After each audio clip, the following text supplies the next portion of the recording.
Bonjour et bienvenue sur Intermix Tutoriel. Aujourd'hui nous allons voir comment installer Transmission sur Mac et comment utiliser Transmission. Pour ça on va sur le site de transmissionbt.com et nous allons télécharger notre logiciel Transmission. On va dans la section Download et dans la section Download vous voyez il y a différentes distributions. Nous on est sur Mac OS X, on va prendre la transmission 2.15.dmg. Il est en cours de téléchargement et je vous dis à tout de suite après le téléchargement.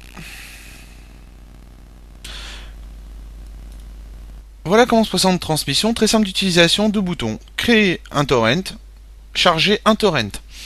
Pour ça, on va aller récupérer un torrent. On vient ici, on va taper Google, et je vais vous faire voir comment on récupère des torrents sur la toile. C'est un exemple parmi tant d'autres.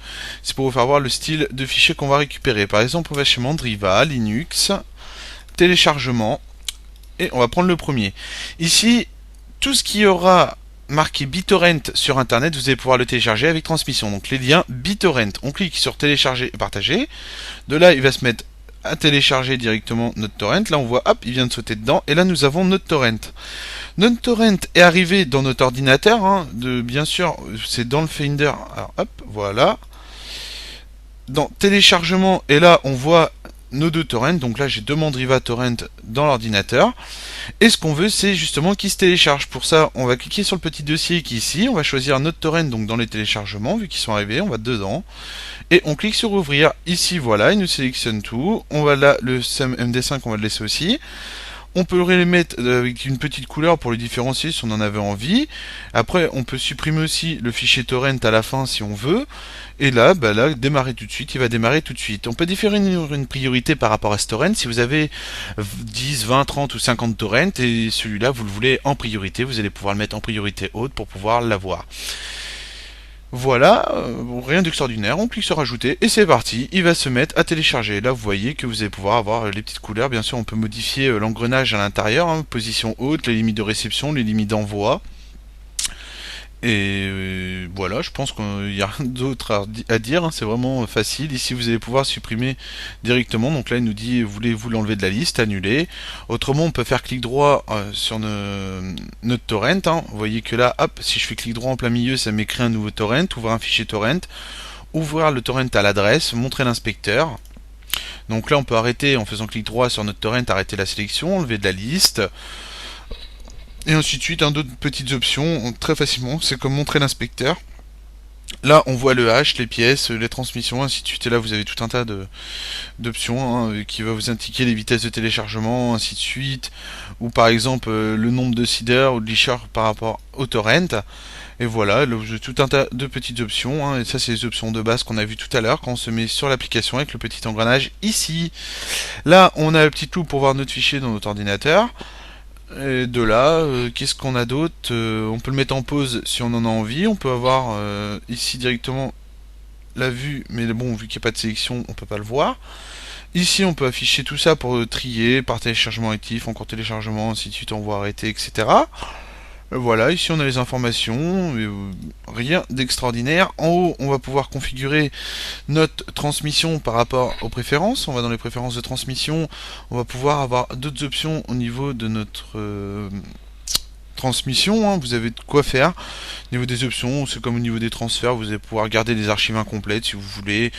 Autrement, vous pouvez faire pas mal de choses. C'est comme là les limites, arrêter l'envoi au ratio.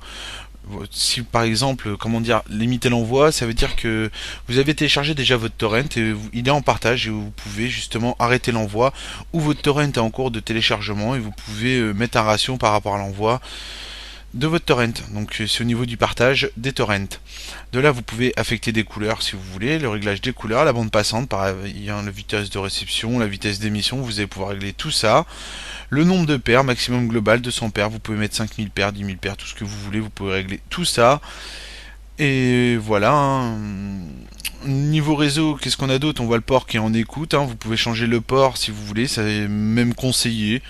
Et tester d'autres ports, voir si ça marche. Et de là, voilà, là on voit que le port il est fermé chez moi, donc mon client ne peut pas télécharger, c'est fait exprès, moi mes ports sont fermés, comme ça, voilà, il n'y a pas de problème là-dessus. Mais bon, vous, normalement, votre port sera en ouvert. Donc là, vous voyez, il est en train de tester le port, voir si le port est en train de marcher, et là il nous dit non, port fermé. Donc si votre port il est fermé, va falloir ouvrir les portes de votre ordinateur. Donc normalement ils doivent pas être fermés, hein. Moi ils sont fermés, voilà.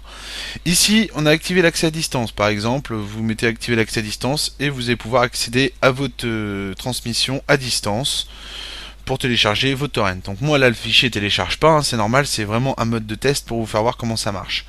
Ici vous allez pouvoir régler pareil, hein, la bande passante, hein, si vous voulez limiter, vous cochez la petite case, vous réglez la valeur suivant votre connexion ADSL, et voilà. Après on a le mode tortue pour aller en mode lent, si on veut faire un mode lent, et là voilà, on a créé un fichier torrent. Donc le fichier torrent c'est ça, vous voulez créer un fichier torrent, le mettre en partage, par exemple, je sais pas moi, je veux mettre Mandriva en partage, voilà. Bon là je peux pas trop vous le faire voir parce que bon, le fichier pas téléchargé rien, mais autrement vous allez pouvoir mettre des fichiers en torrent, hein. Qu'est-ce qu'il y a d'autre, hein, d'autre d'extraordinaire, hein, c'est vraiment très facile d'utilisation, hein. Franchement, c'est un logiciel, c'est très simple, hein. Ça sert surtout à télécharger, quoi. Comme là, vous voulez télécharger, exemple, des distributions Linux, hein. Moi ça m'arrive souvent de télécharger mes distributions Linux par torrent. J'ai une petite connexion ADSL avec 2 mégas, on va pas loin, des fois la connexion elle saute, on perd le téléchargement. L'avantage du torrent, c'est que le téléchargement peut se reprendre à tout moment comparé à une connexion HTTP. Voilà, c'était le petit tour de transmission. Bien sûr, pour avoir des torrents, hein, il suffit d'ouvrir Google, hein, et dedans on tape tout simplement torrent. Et là vous allez avoir tout un tas de sites de torrent, hein, et vous regardez sur les sites, vous allez avoir tout un tas de fichiers, vous vous baladez et vous aurez pas mal de trucs. Donc bien sûr torrent avec un N, hein, mais voilà, ça revient au même. De toute façon vous allez les trouver facilement, les torrents, il y en a partout sur la toile. Voilà, on a fait le tour de transmission. J'espère que ce tutoriel a été convaincant et je vous dis à bientôt sur NetArmix Tutoriel.